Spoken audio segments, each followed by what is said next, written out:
Սիրելիներս հիմա շատերի մոտ հարց կառաջանա, որ սոխը ինչու աղացի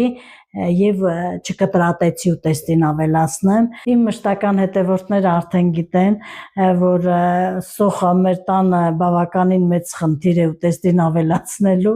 եւ կան մարդիկ, որ կատեգորիկ մոտ չեն գալիս սոխին, դրա համար ես փորձեցի սոխը գոնե աղալու միջոցով մսի հետ խառնեմ, ոչ թե ուտեստին ավելացնեմ։ Հուսով եմ նրանք չեն զգա ուտելիս, որ մսի մեջ սոխ կա, մինչև տեսանյութը հրապարակեմ, նրանք արդեն վաղուց կերած վերջացած կլինի։ Կարող է այստեղ իմ վստահությունը կորցնեմ ժողովուրդ ջան, իմ տան անդամների մոտ։ Հիմա սոխը խառնում ենք աղացած մսին։